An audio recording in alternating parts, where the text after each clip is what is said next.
Allez. Bon, alors, jeudi ici, c'est un enregistrement. Enfin, j'essaierai de faire un petit forum, enfin, c'est-à-dire un débat, dans ce débat, si c'est possible, sur plusieurs fronts de discussion d'aujourd'hui. Alors, comme je l'ai dit, aujourd'hui c'est le 8 mars, et le 8 mars c'est une journée de la femme. Une journée de la femme, est-ce qu'on est toujours dans le même monde qui a été imaginé par la diva Kaltoum, quand elle chantait Gibuni minka husnul qawami walinul kalam wa fartul adab. Est-ce qu'on est dans ce monde? Non, on n'est pas dans ce monde, on est un monde encore plus sauvage et plus terre à terre. Ça veut dire que moi je fais une constatation sur une centaine de présentatrices et de journaux et des émissions toutes sortes à la télévision et syrienne et irakienne, et puisque là où il y a l'actualité, et égyptienne où il y en a un certain nombre où on discute de tout et de rien, et puis je crois et libanaise bien sûr. Voilà, il y en a quatre TV, quatre chaînes de télévision. Et on fait une centaine. Alors, on fait une constatation première. Cette constatation montre qu'il n'existe pas une personnalité arabe, femme arabe, ou on peut musulmane, ou peu importe, ou chrétienne, en tout cas qu'elle parle la langue arabe, qui a une personnalité forte à s'identifier avec le monde occidental, et avec les Européennes ou avec les Américaines ou même avec les Japonaises. Hein.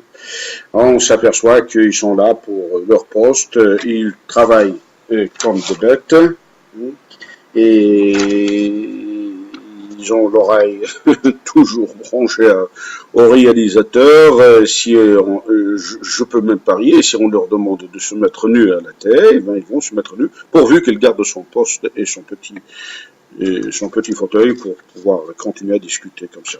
Donc, il n'y a pas une personnalité. Sur 100, j'en ai nommé au plus une qui a une certaine conscience,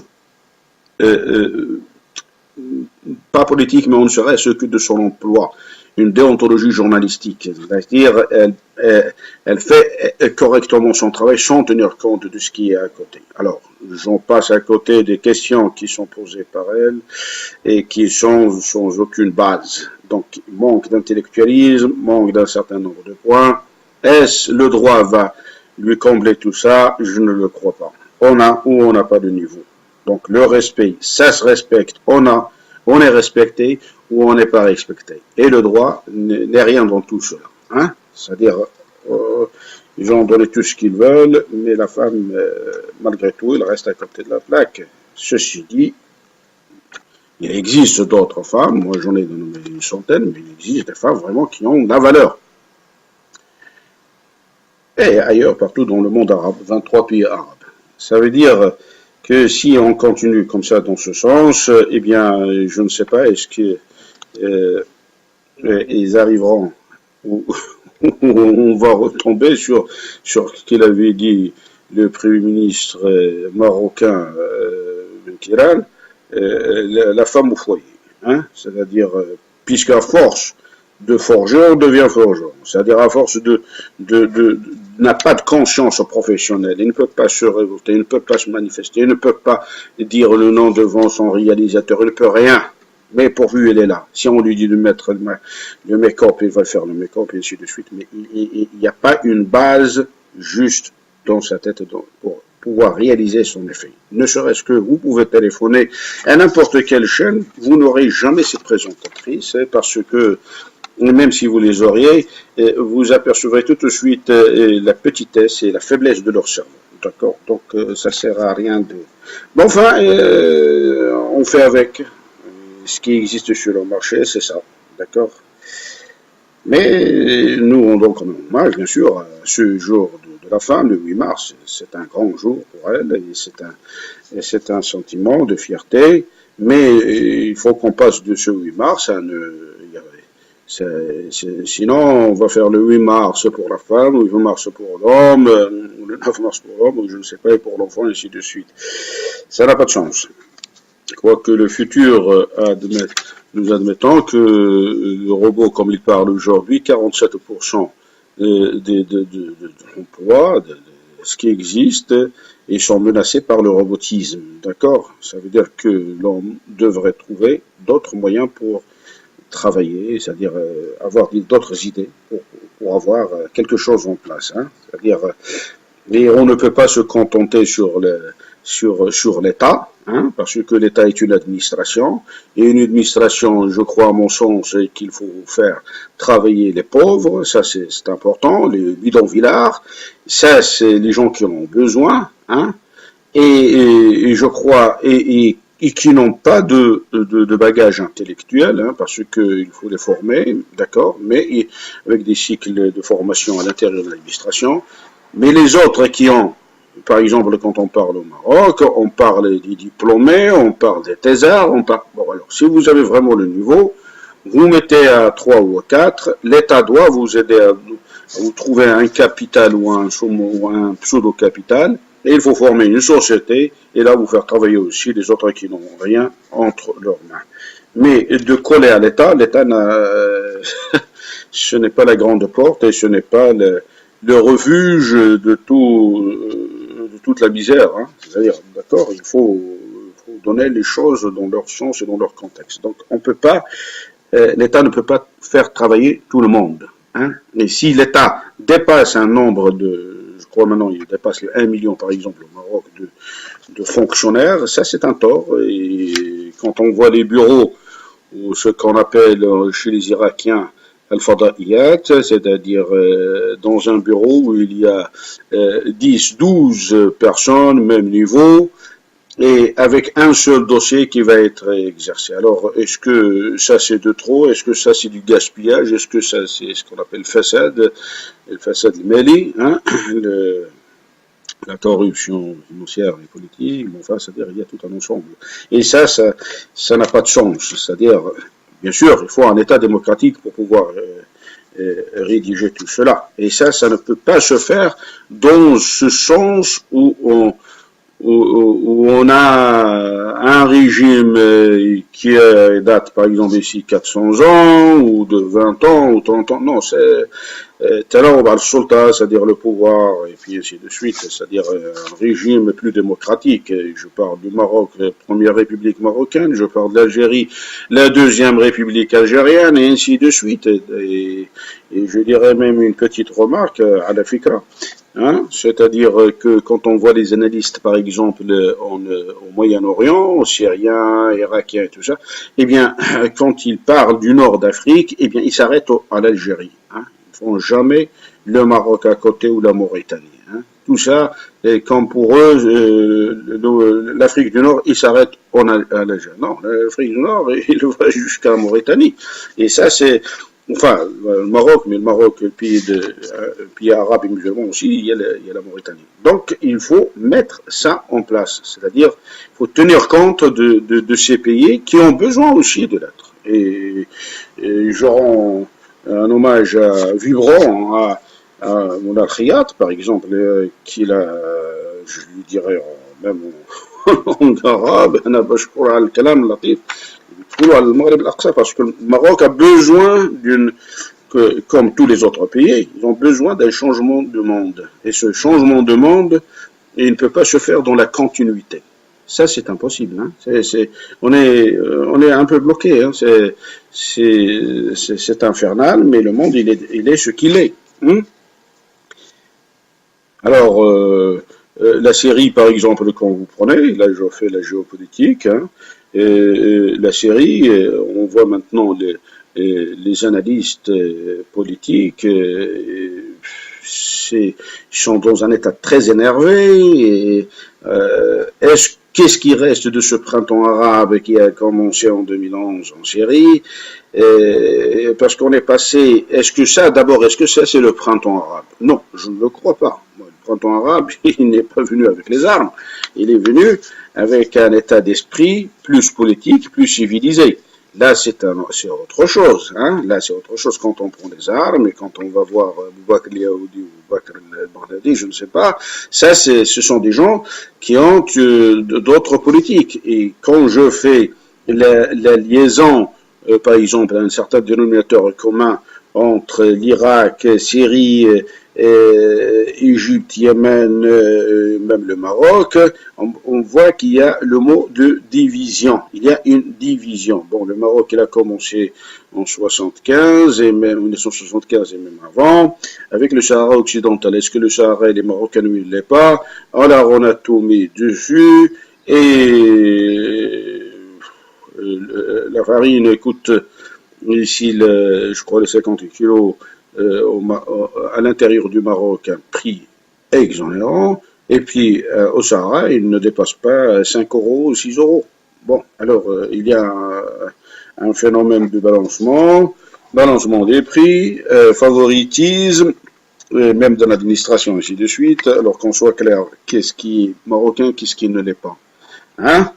Bon, ça, c'est une part. Maintenant, quand je prends par exemple l'Irak, on parle de l'Irak du Nord, par exemple, c'est ce qui se passe au Mossoul, hein, et c'est ce qui se passe à Tikiti, ce qui se passe à Erbil, où on voit le Kurde qui veulent une division avec le monde arabe, ils sont tous des musulmans, mais le monde arabe, et ce monde arabe encore qui est divisé en sunnites et en chiites, donc il y a 3 États à la limite en Irak. Hein, donc il y a une division. La Syrie, c'est la même chose. Il y a le côté de Tartos et le côté Est. Et le côté Est, on voulait faire Daesh. Donc il y a une division.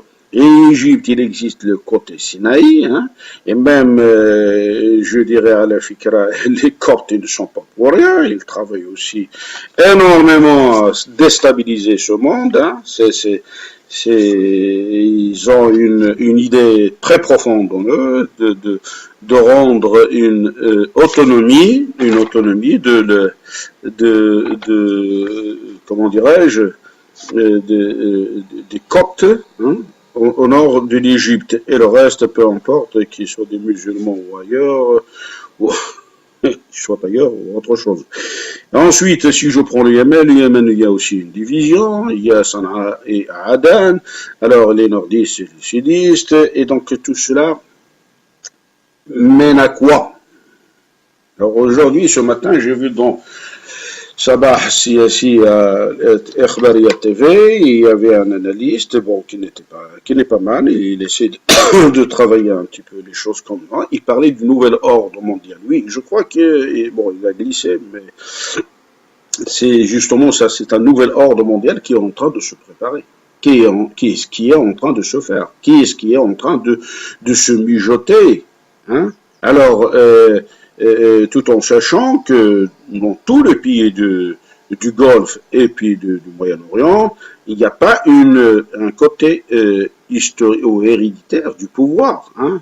C'est-à-dire, si vous prenez 100 ans auparavant, hein, c'est-à-dire en 1914, à la Première Guerre mondiale par exemple, il n'y avait ni Arabie Saoudite, ni Qatar, ni quoi que ce soit. Il y avait des Bédouins, et les Bédouins, bon, ben, ils se promènent dans le désert, et ni plus ni moins, il n'y avait pas de constitution, il n'y avait pas des règles de l'État. Alors, il y a bien sûr le sauvagisme, c'est ce qui existe. Même la Syrie, même la Jordanie encore plus, c'est parce que c'est une légende directe avec ce qui est dans le monde arabe, la péninsule arabe.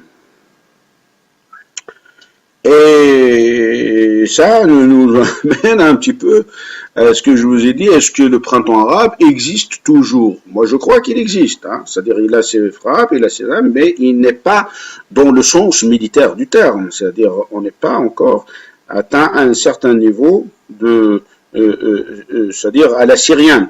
Bon, à la syrienne, on passe d'un bon à un autre, hein, ça, il n'y a rien à dire, hein, c'est pas un printemps arabe. D'ailleurs, même si vous prenez le régime en tant que tel, parce que le régime c'est quoi? C'est le Hizb al-Ba'ath, et quand on essaye de parler de Bachar al-Assad, la personne en tant que lui-même, je ne crois pas qu'il a une responsabilité énorme, ce n'est pas lui, mais c'est son régime. Alors là, il y a tout un ensemble qui sont derrière. Et c'est le régime Ba'ath Souri, le Ba'ath l'Iraqi, ici c'est le Ba'ath Souri. Alors là, c'est eux qui foutent la merde. Hein. Alors, arriver à ces gens-là, par exemple Aboud qui contrôle complètement l'Assemblée nationale chez eux, le Parlement syrien, et il y a des gens comme ça, il y a Boutena, Javan, il y a Moualim, il y a tout ce qu'on veut. Ce sont des gens qui sont dans un moule plus idéologique, plus raciste, plus... Et ça, vous ne pouvez pas l'éteindre par les sanctions contre une personne, contre Assad. Assad, d'abord, il était un médecin qui avait son cabinet à Londres. Bon, il avait déjà acquis quelques expériences un peu démocratiques, mais je ne crois pas qu'il a quelque chose à dire. Bon, tout le monde colle, ça c'est certain, mais on va retomber sur la situation de 2002 quand Netanyahou, celui-là, le psychopathe israélien, quand il parlait que vous éliminez Saddam, le monde ira mieux. Non, ça, ce n'est pas vrai, ça. Hein. Et il a voulu faire la même chose avec les Iraniens, et c'était une pièce jointe pour faire accélérer les négociations, et comme ça,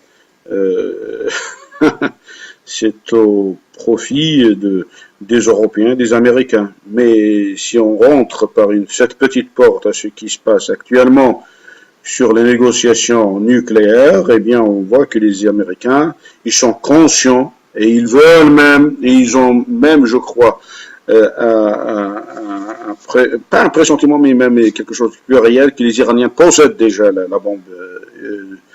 bombe nucléaire. Hein. Alors, du nucléaire militaire, hein, c'est-à-dire sur 1700 centrifuges. Bon, alors je crois que ça existe, c'est un phénomène qui est parfaitement existant. Hein. Et d'ailleurs, même Jacques Chirac, à son époque, où il était encore président, il avait avoué qu'ils acceptent l'Iran avec une bombe ou deux. Hein, il n'y a pas de problème. Mais je crois maintenant, et ça se discute sur le nombre des bombes, que l'Iran possède, et sur combien il doit posséder de bombes. Voilà. Mais à quoi ça sert, je me demande.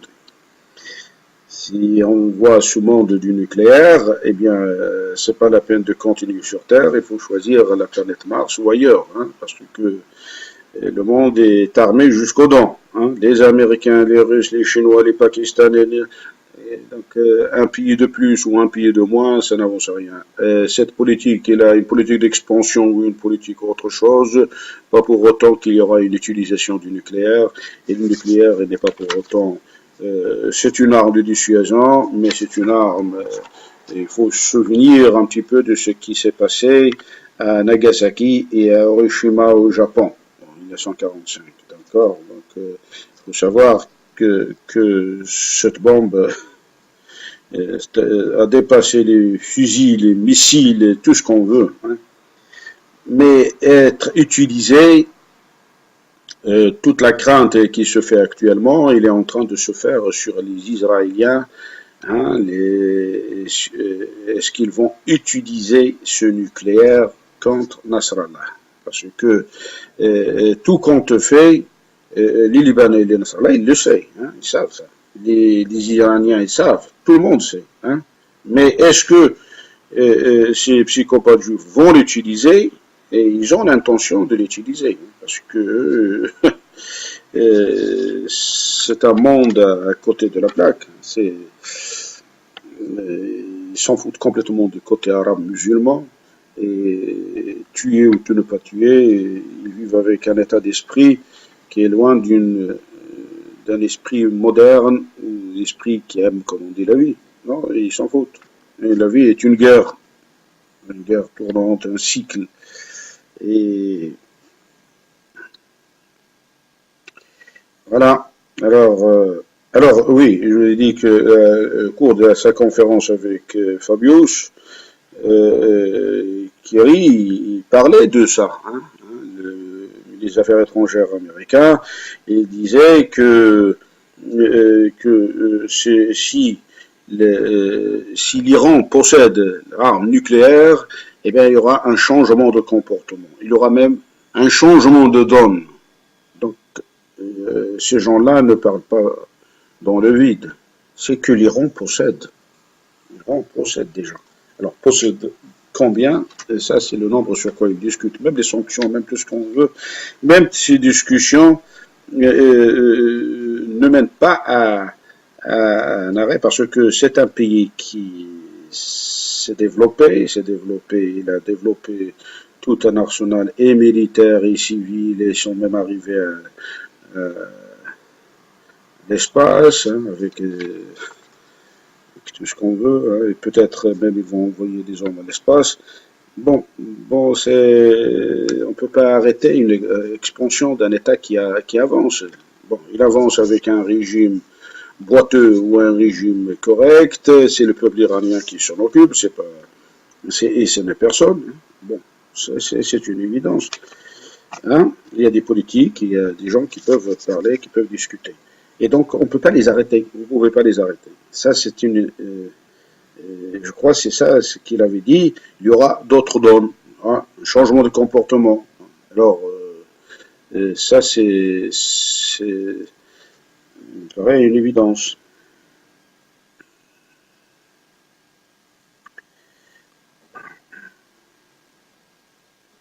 Oui, je parlais de la division. Et la Libye aussi subit une division, oui, entre Est-Ouest. Hein. Et ça, c'est et donc c'est ce mot-là qui arrive tout le temps. C'est la division de pays. La division, on divise, diviser pour régner. C'était l'ancienne. Ça a été fait ça a été dit, je crois, par le général Gouraud, euh, colonisateur français. Voilà, diviser pour régner. Il faut diviser pour régner.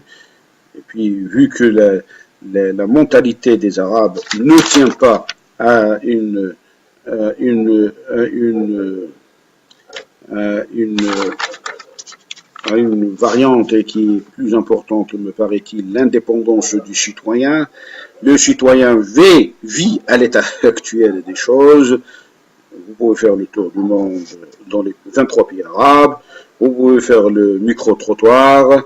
Bon, vous allez vous en apercevoir tout de suite que ce sont des gens qui ont de la misère, qui ont de la pauvreté, mais qu'il y a ce que je parle de cette misère de pauvreté, euh, pas seulement financière, mais cérébrale. C'est-à-dire les gens qui ont tout un manque. Hein. Il y a la corruption, il y a tout ce qu'on veut, il y a le pauvre qui arrive et le riche n'arrivera pas. Bon, il y a tout un monde. Hein. C'est-à-dire, et ça, on l'a vu par exemple en Syrie. Il y avait un des révolutionnaires qui avait une mitraillette à la main et il parlait à un Syrien. Et le Syrien, il est habitué à être opprimé par sa police comme dans tous les pays arabes. Bon, ben, il n'a pas voulu lui parler. Il suffisait juste de lui parler. Et l'autre lui a tiré dessus, je crois en bas, je ne sais pas quoi. C'est-à-dire, c'est comme s'il voulait lui dire, lui, il n'est pas parti pris avec ce que vous faites. Mais il est chez lui, il est dans son pays, c'est que les gens, ils ont peur, et cette peur de la police euh, qui rend la vie difficile aux gens, qui rend, bien sûr, et qui a pour conséquence de donner des faibles citoyens qui ne peuvent ni se révolter, ni se manifester, ni quoi que ce soit. Ils sont à côté de la plaque. Ils vivent dans la peur, dans la ignorance. Ils ne peuvent pas faire parce que, attention, vous l'avez fait. Hein? Ah, lui, il ne l'a pas fait. Hein? Et pendant ce temps, tout ce qui est régime corrompu jusqu'à la moelle, alors là, ils foutent la merde, ils font ce qu'ils veulent, ils volent tranquillement. Et donc, aucun droit n'est assigné à ces gens. Mais ça, et pourtant, si on veut prendre, par exemple, quand on parle de Daesh, selon l'interview de Assad dernièrement, il parlait de 5000 fighters, c'est-à-dire combattants. Hein. Et ça, ce sont des combattants qui sont répartis dans les villes et les campagnes. Et ils sont répartis par 150 à 250. Et si on continue, si je fais référence aux analystes et politiques, et irakiens et syriens et tout ça.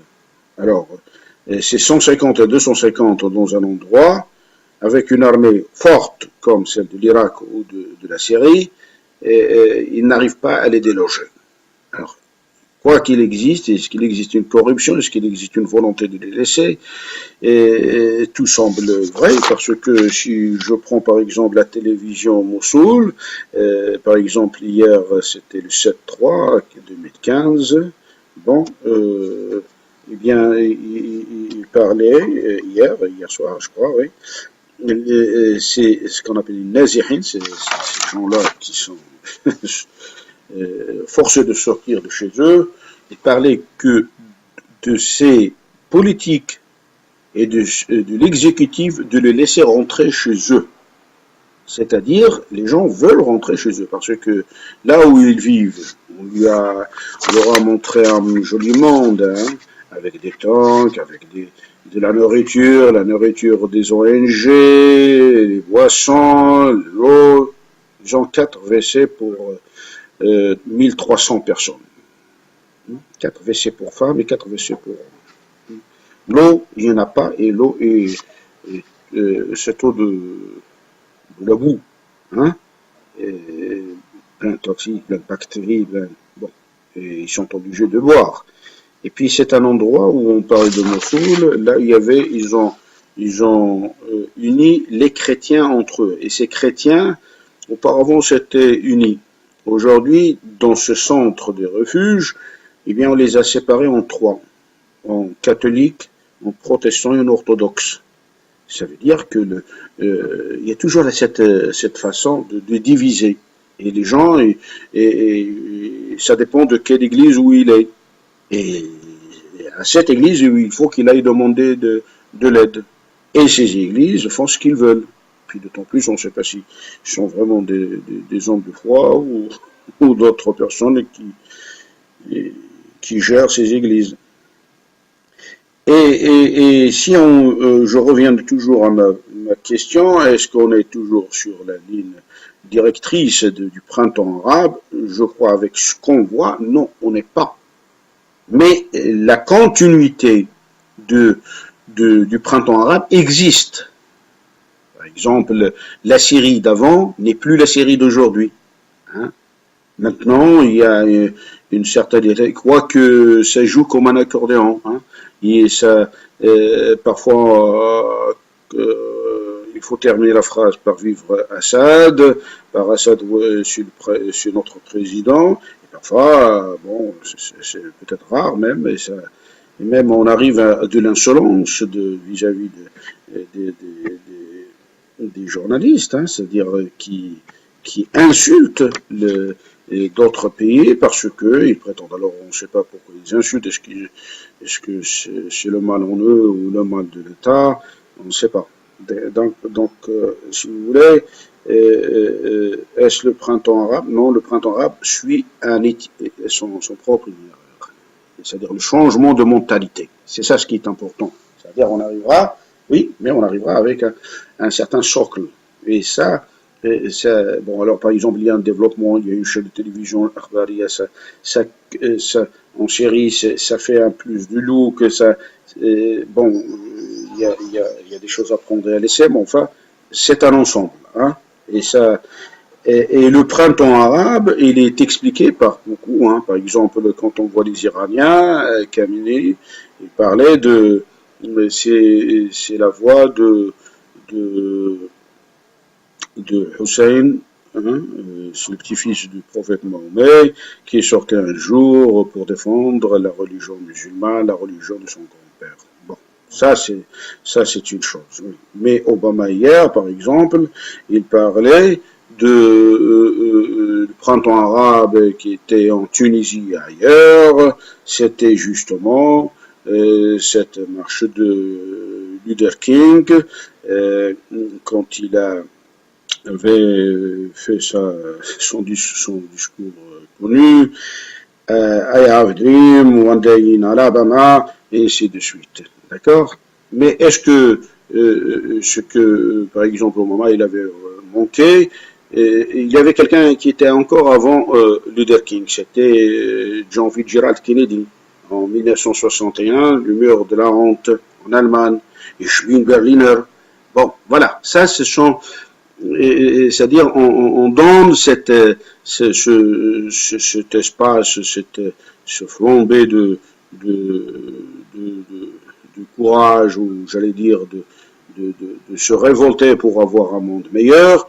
Mais est-ce ce monde meilleur, peut-on le définir?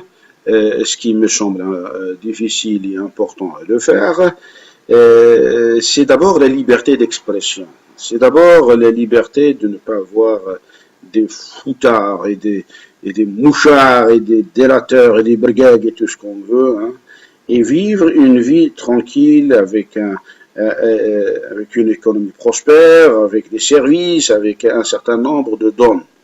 C'est-à-dire pas une politique intérieure qui condamne le citoyen. Hein. Alors, est-ce qu'on voit ça aux États-Unis? Ben oui, il y a des Américains qui arrivent parce qu'on leur donne tout, l'administration fonctionne, mais jusqu'à un certain niveau. Au-delà de ce niveau, eh bien là, on commence à parler autre chose. D'accord. Mais ce niveau où ils ont, les Arabes ne l'ont pas encore. C'est-à-dire, on peut pas parler, on peut pas discuter, on peut pas. Il faut toujours se fier, se méfier. Bon, enfin, ça, c'est pas ça un monde vivable. C'est un monde qu'on vit avec des chaînes. Bon.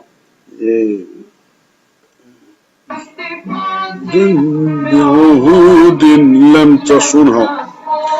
voilà. Alors, si je parle de ça, là, oui, bien sûr, il y a le Sahara. Le Sahara occidental, le mois prochain, ça va être encore une bombe politique, bien sûr, je parle de la politique. Je ne fais que traiter les choses politiquement, hein. Et c'est un point de vue, vous pouvez le prendre comme vous pouvez le rejeter, pas de problème.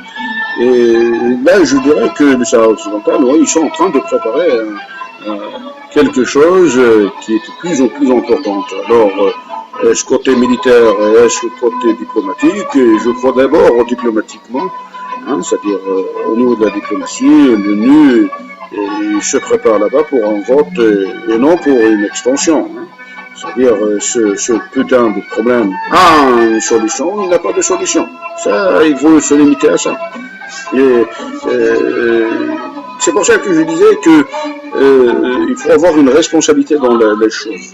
C'est-à-dire si vous prenez les choses comme ils sont, eh bien il suffit pas de copier. Hein, Taqlid al-Ama existe en Égypte, hein. Ça, il n'y a pas de problème.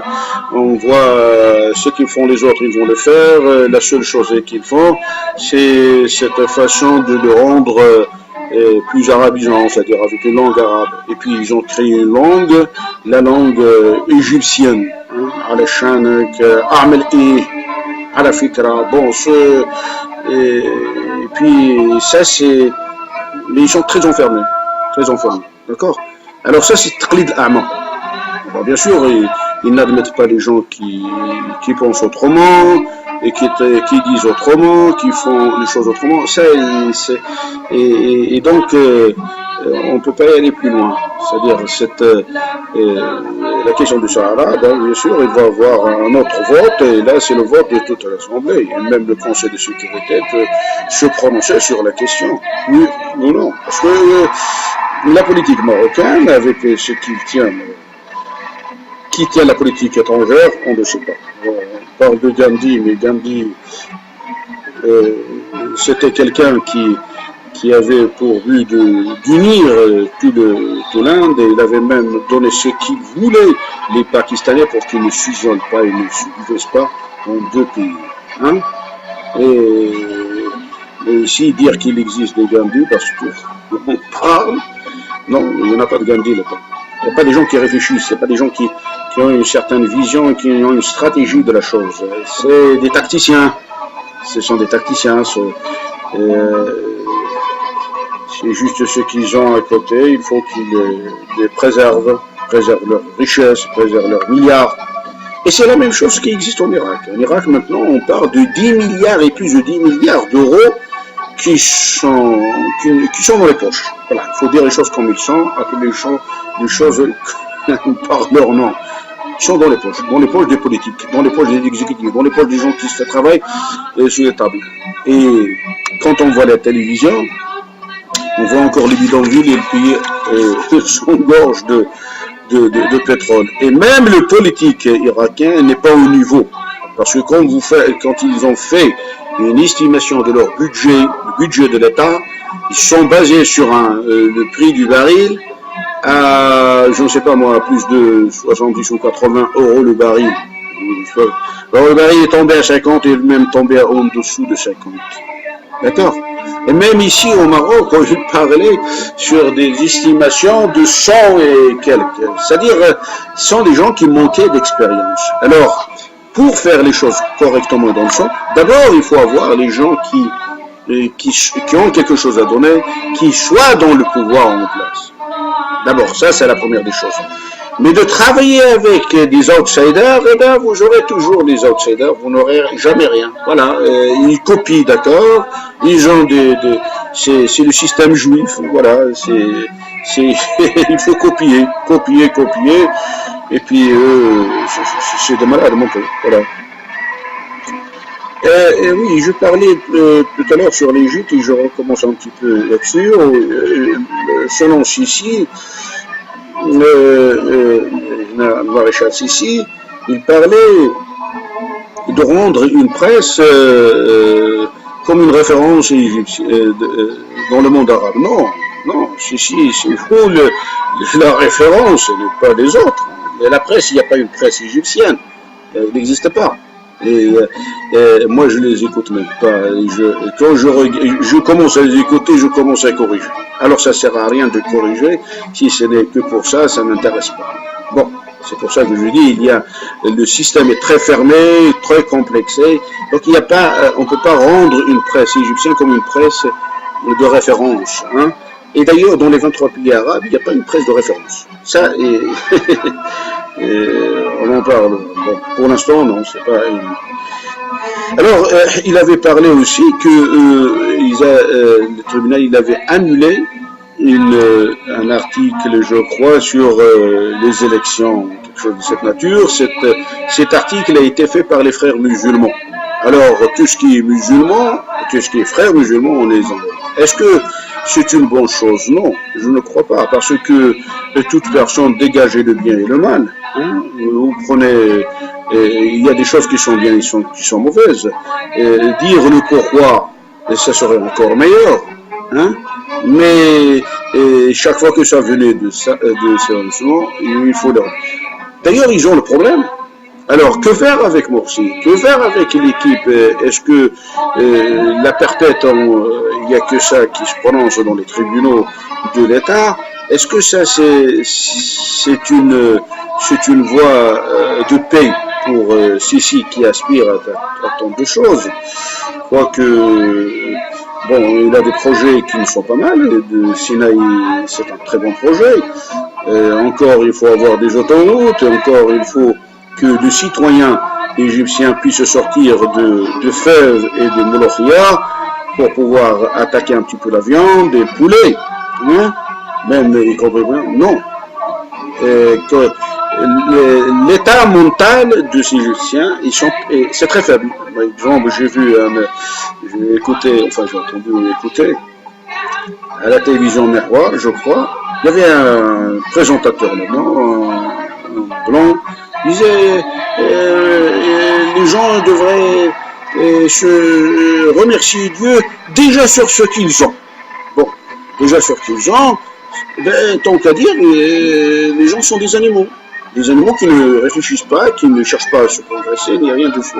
C'est-à-dire cette mentalité qui est réactionnaire, qui est une mentalité de ne pas faire d'efforts, de ne pas progresser. Donc ça c'est très important pour ceux qui cherchent à améliorer. Donc, est-ce que l'Égypte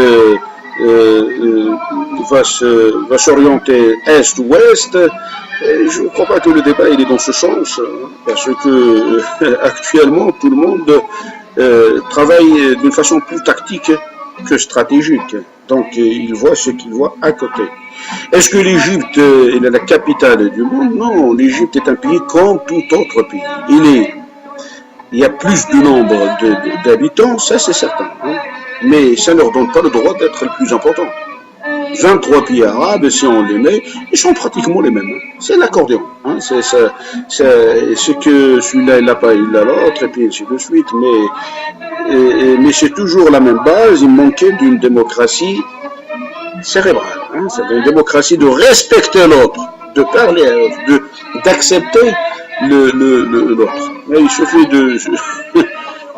de suivre ce qu'il dit la chanteuse, la diva Kulthum. D'accord. Donc, dans ce sens, moi, je ne crois pas que ça existe un progrès pour Sisi s'il ne trouve pas une solution politique, pas juridique, pas militaire aux frères musulmans. Il faut qu'il arrive à ça, c'est-à-dire, et ça, c'est pas pour autant que je défends ou je ne défends pas, je ne défends personne. Ça, ni Sisi, ni les frères musulmans, ni quoi que ce soit, mais il y a une logique qu'il faut comprendre. Hein? Vous voulez un État qui doit marcher, bon voilà. Puis il ne faut pas oublier que les gens qui ont des victimes, eh bien, ils sont là. Et ce n'est pas ce qu'il a fait de la Syrie, en leur accordant 20 euros comme pension. Qu'est-ce qu'il va faire 20 euros? Hein? Donc, alors l'État il n'a pas, c'est pour ça qu'on rentre. Vous faites le tour et vous revenez au printemps arabe. Il faut de la transparence, il faut de la démocratie. Voilà ce que l'État possède. Voilà ce qu'elle peut faire. Voici vous ce que vous engagez votre pays à faire. Est-ce que votre pays peut faire ci ou peut faire ça? Et toutes les idées sont bonnes. Hein? C'est pas personne la science infuse ou quoi que ce soit, hein? Ou dans les secrets de Dieu. D'accord? Donc il faut avoir de l'écoute à tout le monde. Et ce n'est pas pour autant chercher quelqu'un qui ne comprend rien. Ah, c'est docteur. Oui, d'accord. La brera, comme ils disent les acteurs. C'est pas ça. C'est-à-dire, vous ne pouvez pas magouer avec ce genre d'argument. C'est pas un argument. Il faut avancer les choses comme elles sont.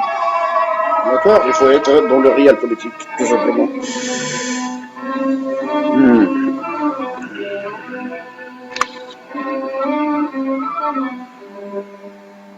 Oui, je disais tout à l'heure, quand je parlais du 8 mars, pour la femme, il y a le mélange de genres. Par exemple, j'ai écouté un petit peu, j'ai suivi un petit peu un meeting qui était à Berlin, je crois, hier le 7/3/2015, eh bien, c'était des gens, c'était des femmes qui mélangeaient les gens, hein, c'est-à-dire on fait rentrer le droit de la femme avec la religion, cette religion musulmane qui ne vaut rien, et puis il y a un règlement de compte au niveau de la presse, l'islam n'est pas bon, non, il n'y a rien à attendre.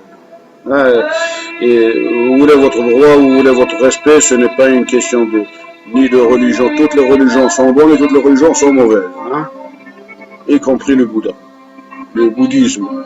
D'accord? Donc, ce qui est important, c'est ce que vous apportez. Vous respectez les gens, il n'y a pas de problème. Que vous soyez athée, que vous soyez, et vous faites partie d'une religion, ça, libre à vous de faire ce que vous voulez. Mais il faut respecter les autres. Il faut respecter ce qu'on appelle le contrat social, c'est-à-dire ce qui se passe dans la société. Pas de spy caméra, pas de ci. Mais c'est ça. Et ça, c'est ce qui apporte le plus le printemps arabe. Cette révolution mentale, une révolution qui est plus intellectuelle que par les armes. Ceci dit, ceux qui sont au pouvoir, eh bien, ils s'attachent au pouvoir, hein. Et comment faire pour les déloger? Et puis, quelqu'un qui touche les milliards, croyez-vous qu'il va accepter du jour au lendemain un petit pécule que lui-même lui donne à son chauffeur ou conducteur de voiture ou à son jardinier, hein, 20 000, 30 000, 70 000 même, 7 000, 70 000, 15 000, 20 000 euros. Hein. Est-ce qu'elle les accepte? Non, on n'acceptera pas. Alors, il y avait une idée géniale du roi Juan Carlos qu'il avait dit, bon, il faut arrêter ce carnage. Et lui, il a fait passer la question à une monarchie constitutionnelle. Alors, vous allez me dire, bien sûr, lui, il pourrait le faire parce que déjà, issu, c'était son grand-père qui était le roi de Bourbon. Bon, jusqu'en 1936. Et ensuite, lui, il vivait comme tout le monde. Donc, il n'avait pas goûté à l'argent. Hein, il n'avait pas goûté à ces milliards. Et donc, il avait accepté, il était une évidence d'accepter. Alors, les gens qui sont au pouvoir, est-ce qu'ils vont accepter cette solution, comme je propose qu'une solution, une monarchie constitutionnelle est une proposition, par exemple au Maroc, ou une passation à une deuxième république en Algérie, et ainsi de suite. Pourquoi je parlais de ça? Parce que j'arriverai à une autre conclusion, que c'est-à-dire quand on veut organiser une société, quand on a un projet, j'ai un projet par exemple pour une société plus démocratique, de prendre le devant de la scène, de faire, de travailler et de rendre un citoyen plus un citoyen que plutôt un esclave. Hein? Un brigade, un citoyen est un citoyen, d'accord, avec un salaire minimum qui devrait faire dans les 8000 dirhams par exemple au Maroc, et ainsi de suite. Mais c'est un projet, d'accord. Et on ne peut pas avoir ce genre de projet avec des gens qui sont déjà installés et qui vous arrêtent, bien sûr, parce que ils vous bloquent tous les chemins, toutes les voies qui mènent à Rome, ils sont bloqués parce qu'ils ont un intérêt. Et cet intérêt est plutôt financier, plutôt de l'argent, pas autre chose. Parce que sans argent, ils n'ont rien à foutre ici au Maroc ou en Algérie avec l'équipe d'Algérie, et ainsi de suite. Donc c'est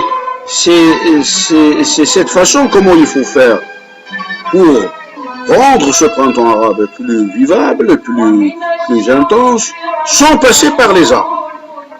Alors ça c'est difficile.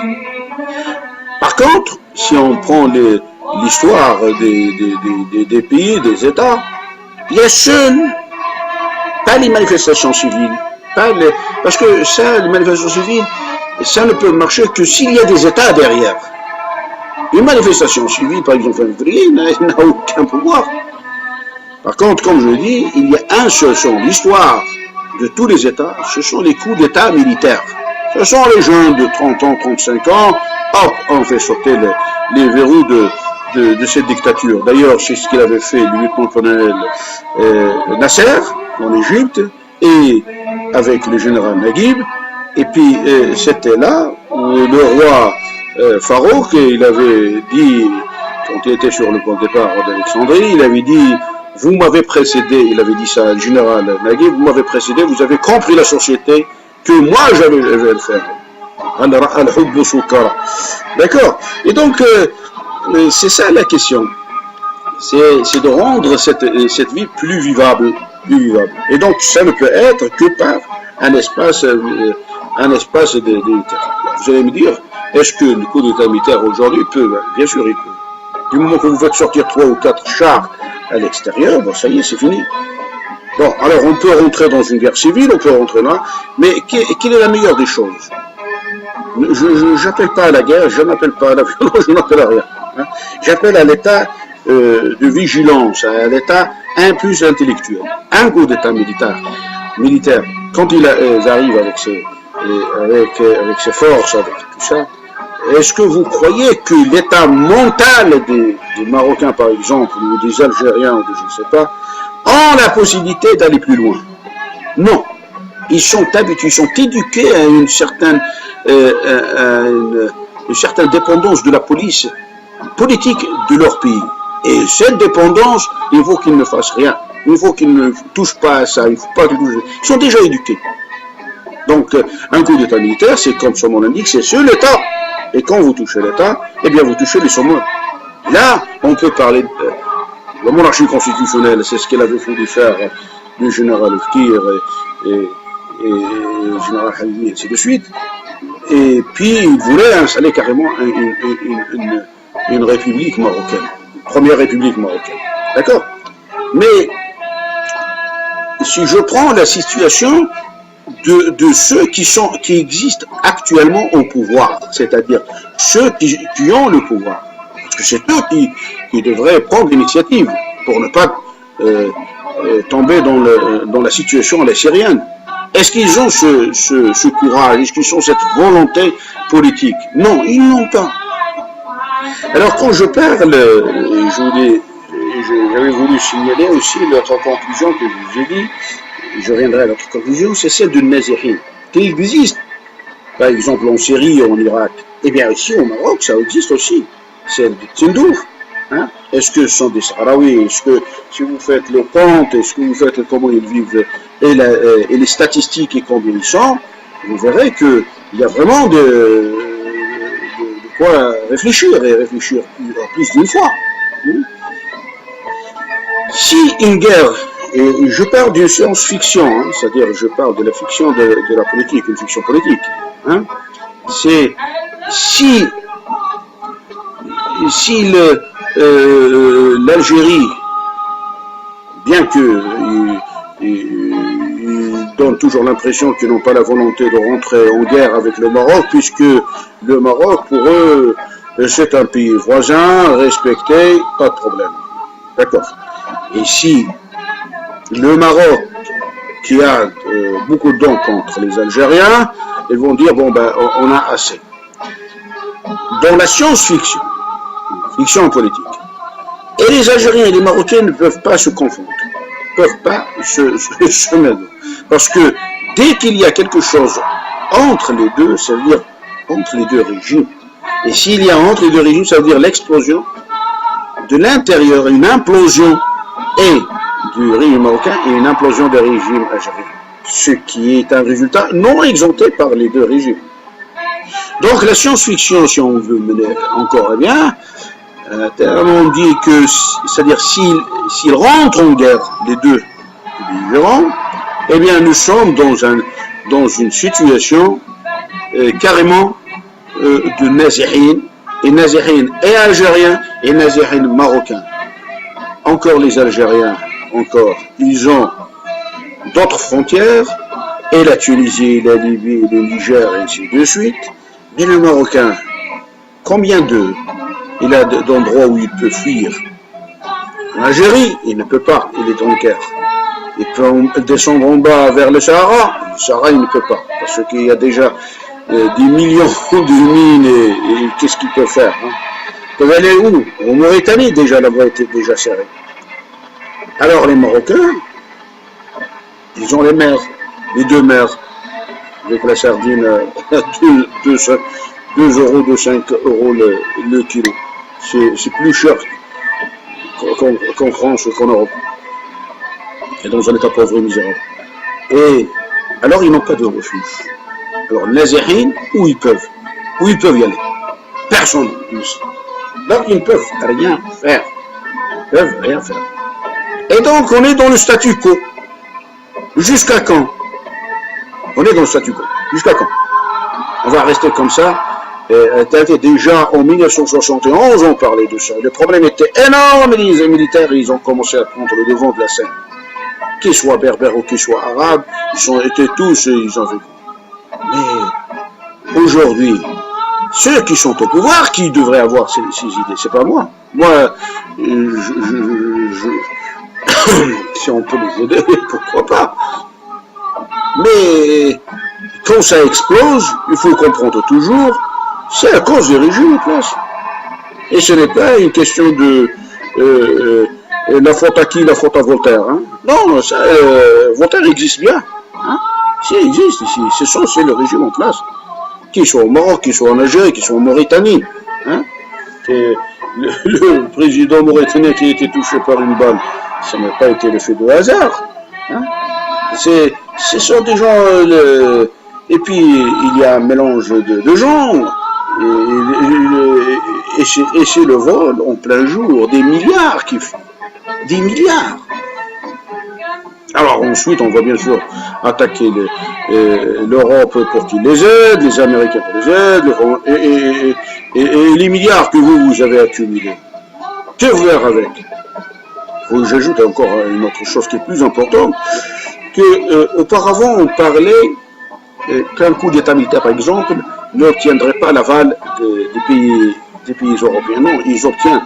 Les pays européens comme les pays civilisés, hein, je dirais civilisés entre guillemets, c'est-à-dire l'Europe ou les États-Unis, le Japon à la limite, eh bien ce sont des gens qui cherchent leurs intérêts. Si leurs intérêts sont préservés, ben, ils bénéficient le coup d'État militaire. Ils approuvent. Il n'y a rien de spécial.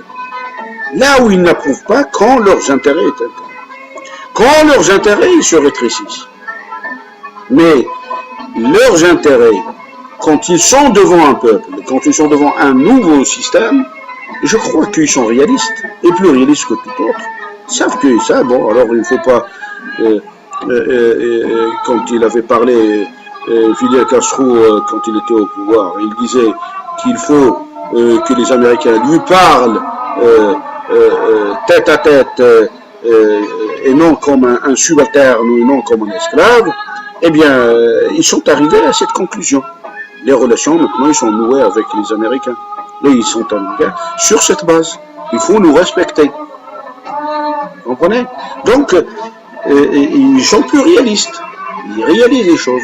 C'est que la faiblesse des pays arabes, issue du vol, de la corruption, du système de brigade, d'un certain nombre de zones qui sont des zones enfantines, hein, ils sont piégés par leur système. Voilà.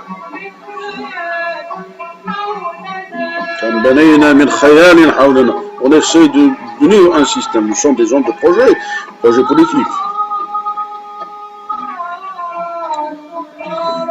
Alors, ensuite, on peut parler, est-ce que dans l'islam, il y a une démocratie? Est-ce que l'islam peut être politisé? Est-ce qu'il ne l'est pas? Et ça, ce sont des débats qui sont intéressants. Hein? Est-ce que, moi j'ai vu à Mossoul un reportage, je crois, à la télévision extérieure, où on voyait les gens de Mossoul, les gens de Daesh, avec leur police de Daesh, avec leur moustache, à l'heure de la prière, ils passent chez les marchands, un devrait se rendre à la mosquée. Et vendredi, tout le monde à la mosquée. Il faut fermer le... C'est-à-dire, il y a un système qui est imaginé par eux, tout en sachant que le monde de Mahomet et le monde d'aujourd'hui, c'est deux mondes différents. Hein? À l'époque, ils tournaient avec 100 000. Aujourd'hui, vous avez 90 millions, 100 millions. Allez, va chercher des millions. Donc, je sais pas. C'est pour ça qu'on parle. Les débats peuvent être lancés, par exemple, de Afghani ou de Mohamed Abdou, quand ils avaient pensé à rendre l'islam plus en adéquation avec le monde actuel. Eh bien, c'est ça ce qu'il faut. C'est-à-dire, il faut une lecture, une nouvelle lecture de l'islam. Parce que, ou une autre compréhension, et ça ne pourrait venir que des hommes de religion, c'est-à-dire qui essayent de faire quelque chose dans ce sens. Moi, je vois par exemple Zakaria, l'Algérien, dans la télévision, je ne sais pas. Oui, est-ce qu'il peut mener, est-ce qu'il peut faire, Yahya Zada, je crois, c'est ça. Est-ce qu'il a des idées comme ça? Est-ce qu'il peut constituer une conférence qui rassemble tous les musulmans de toutes les factions, les chiites, les zaïdites, tout ce qu'on veut, sunnites, et de donner une vraie image de ce monde musulman? Et là, on peut parler du monde musulman politique, de l'islam politique, ou non de l'islam politique. Est-ce que cet islam politique peut exister? Ou est-ce qu'il faut passer par ce qu'il avait fait les Français, la loi de 1905, et la séparation de l'Église et de l'État? Ici, c'est la séparation de la mosquée, de la religion et de l'État. D'accord? Mais c'est un débat qu'il faut le mener. S'il n'y a pas ce débat, comment voulez-vous que les gens arrivent, personne ne s'en juge, ce débat. D'accord, donc dans ce sens, l'État ne peut exister que dans son état normal. Et cet état normal, et c'est là où ça intervient ce printemps arabe. C'est-à-dire c'est un changement de mentalité. Et c'est ce changement de mentalité qui donne accès à beaucoup de choses. J'espère que j'ai contribué à cette... il est 10h59, il est 11h. Ouais, 11h.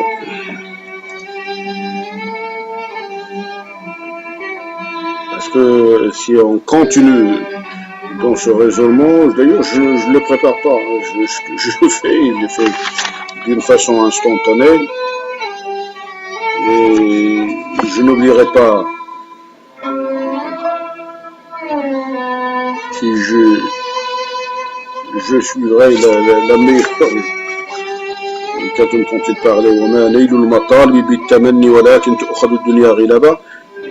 il y a un contexte. De rendre les choses à la syrienne, ce n'est pas intéressant.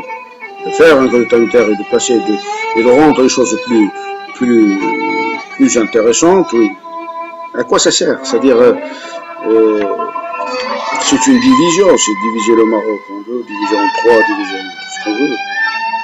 Puis d'ailleurs, ici, c'est un espace où les gens ne peuvent pas vivre entre eux. Les Berbères vivent, déjà ils sont 4 factions.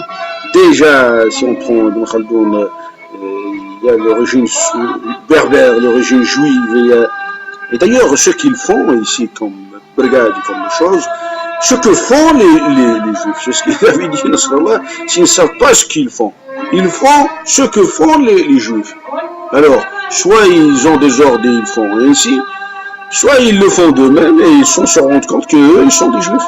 Parce que c'est les juifs qui font la zizanie, ils ont la merde chez les gens, avec le respect, avec ceux qui les écoutent, qui m'écoutent, j'espère. Donc, si vous voulez, il y a beaucoup de choses à dire, et oui, il y avait un petit mot sur l'Union européenne, où il parlait tout dernièrement sur l'asile, l'immigration et l'intégration. La meilleure des choses pour l'Union européenne, c'est d'ôter les visas. Parce que il n'y a pas de visa pour les pays arabes. L'Afrique du Nord, parce que c'est le voisin le plus proche. Et vous les laissez dans leur souffrance. Ça veut dire que vous nous faites souffrir 2 fois. Chez eux, et ils ne peuvent pas fuir ailleurs. Ils peuvent pas, ils peuvent. Alors, que cherchez-vous, les Européens? Est-ce que c'est ça? Non, il faut avoir un esprit plus ouvert. Je parle des Européens, et ce que vous faites jusque-là est très petit. Hein. On commence à ségréter, asile, immigration, intégration. Bon, trouver autre chose, mais ça, ce n'est plus, c'est plus intéressant. Si on considère qu'il existe les droits de l'homme de 1789, par exemple, qui sont partout dans toute l'Union européenne, mais sinon d'utiliser ainsi les choses autrement, non. Et je parle par exemple de France, par exemple, comment il s'appelle déjà, François Hollande, il peut présenter une loi à l'Assemblée nationale et il est discuté sur le champ, dans ce qu'elle avait envie de donner, oui, parce qu'il a le droit de lancer un débat au Parlement, par exemple, sur la naturalisation. C'est un passeport français à tous les anciens combattants de l'armée française des anciennes colonies. Hein? Si vous n'arrivez pas à ça, c'est que vous croyez malin. Ben oui, les gens n'étaient pas des esclaves. Les gens, ils étaient... Et là, on voit les limites de cette putain de démocratie. Hein. Ce sont des gens qui prennent ce qu'ils veulent et relâchent ce qu'ils ne veulent pas. Et là, c'est pas intéressant. Ça, vous le faites à l'ordre 28 États. Eh bien, vous arrivez à ce qu'ils avaient dit, asile, migration, intégration, il n'y en a pas besoin. Accordez la société française, européenne à toute personne qui veut arriver. Surtout, Obama, il l'avait dit déjà. Il avait dit aux Européens de s'occuper de leurs voisins de l'Afrique du Nord. Et l'Afrique du Nord, les pays arabes, 23 pays arabes. Alors vous occupez, ou vous ne vous occupez pas. C'est-à-dire, moi, j'incite à rien, je dis à rien, mais j'essaye de montrer que les valeurs de la démocratie sont pas ceux qu'on sommes en train de voir. Hein. Quand on parle, l'Europe parle de l'asile, migration, intégration, ça veut dire qu'il y a une ségrégation, une séparation, une division, et c'est-à-dire diviser pour régner. Hein. Donc c'est l'esprit colonial qui existe encore. Et si vous faites accorder l'intervention européenne à toute personne, là vous êtes dans vos valeurs. Mais enfin, ça je ne sais pas. Bon, 11h03, merci de m'avoir écouté dessus. Je vous remercie.